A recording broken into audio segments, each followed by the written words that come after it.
Hello everyone, welcome back to Higher Max.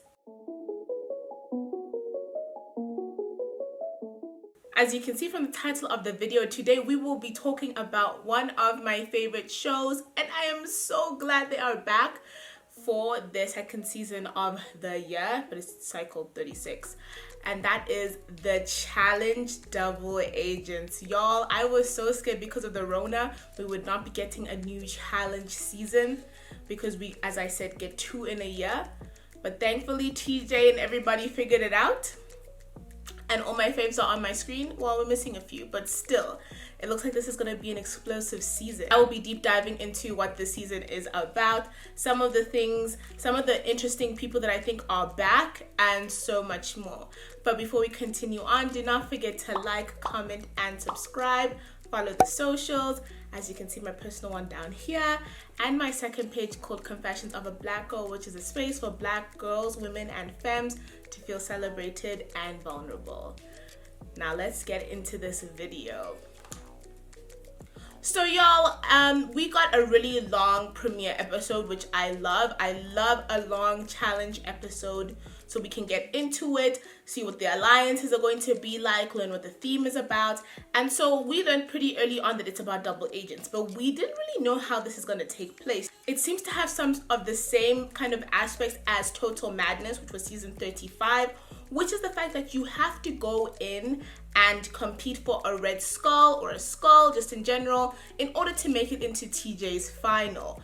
And you know what, last season I had a few complaints about the way things went. I love the fact that people had to get into final, had to go into elimination to get into a final, but what I didn't appreciate is that there was so much strategy. Like, there's something about the challenge which annoyed me recently, is we've lost like people who are ready to compete, and it's been a lot of just strategy and politicking, which is an important part, but that's not all it is about, you know, and that's not all I watch it for. So last season I hated that the same people were being sent in and in over and over and over again. And so what I love about this season is that there's only 10 skulls. So TJ's telling you from the get-go, if you don't come in and get your skull ASAP, you are not going in anywhere. So as we learned, you have to get a skull and you are put in a pair with somebody else. You were able to choose. Another thing that makes this even crazier is the fact that if you win an elimination, you get to choose your partner again, or you get to stay with the same person. So that's going to be super interesting. But let's get into some of the interesting things that we saw. First of all, I am happy that this season is in a really cool house. After last season where they were in that bunker, I was like, these people need a place where they can chill, where it can be beautiful, even for us as the fans to watch. Like, not every single second has to be about suffering. The episode started off like the oldest seasons of the challenge, the way that they all started off partying, everyone's having a good time. I noticed that there's no Johnny Bananas. I am so sad that he isn't here. If you needed to know, some of my faves include CT, Johnny Bananas, etc. I'm more of a veteran type of girl. Like, I stan my vets so damn much, and I like a lot of them. And so that's kind of why I was sad that he's not there, but it's still gonna be an interesting season.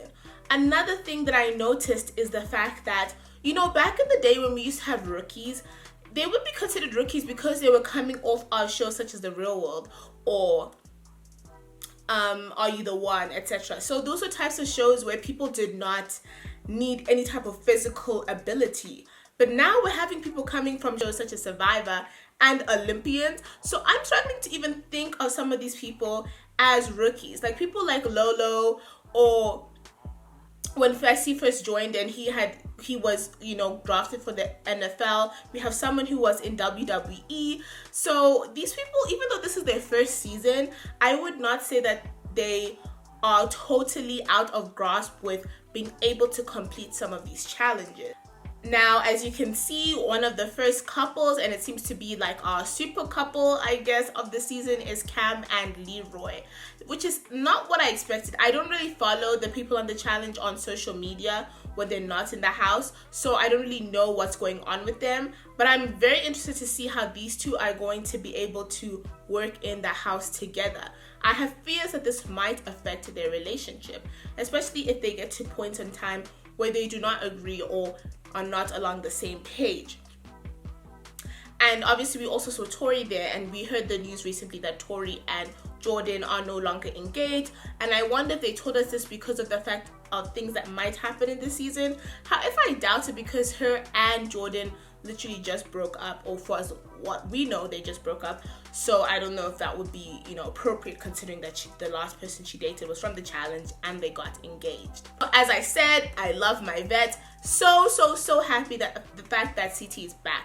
What makes me even happier is that he is like old CT. Like, he's ready, he's fitter, and he is not afraid to compete. That's something about CT that I enjoy a lot. One of my favorite lines that he said is the fact that the dad bod era is over and it's time for the fatherly figure. Someone needs to quote that and put it somewhere on the internet, because I think that was really cool.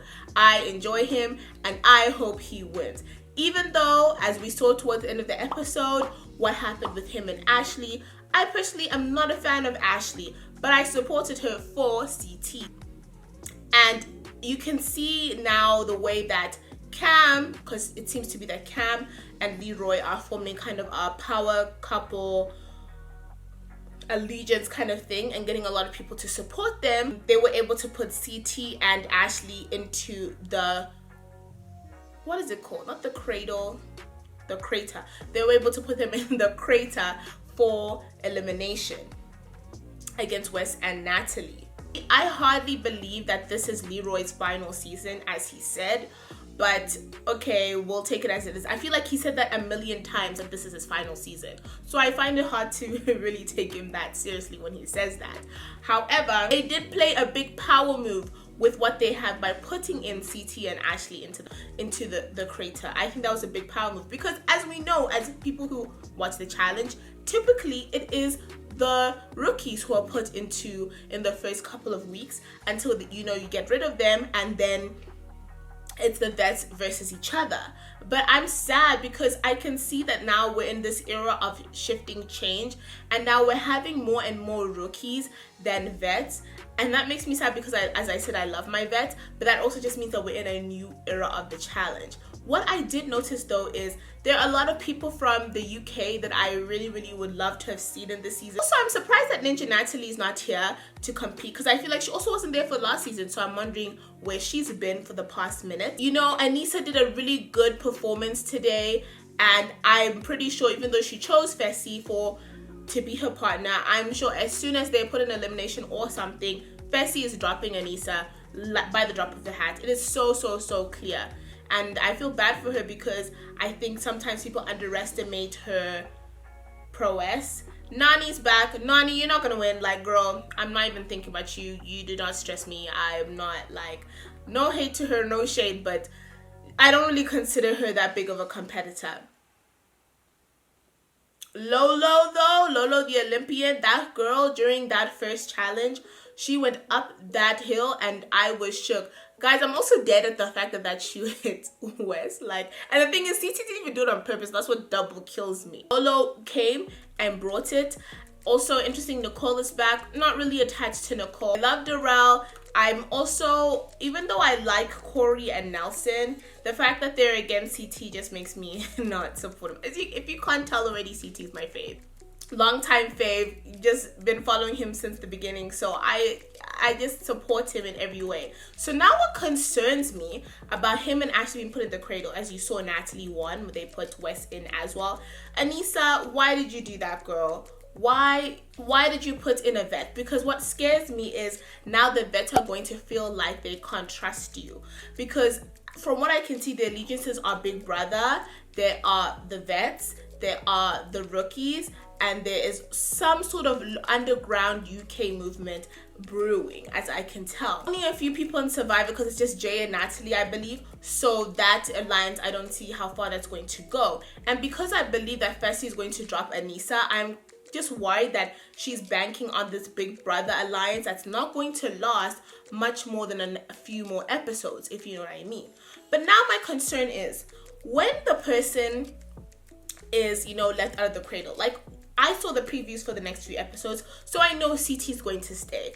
But I'm wondering how it's all going to play out, in the sense that if you are put in the cradle and you did not get to compete like CT did not, and as you can see, Natalie gets the chance to choose somebody new. Now, what happens to the person if she stays with West, for example? Does that mean that CT could go home, like the person who's there just could go home?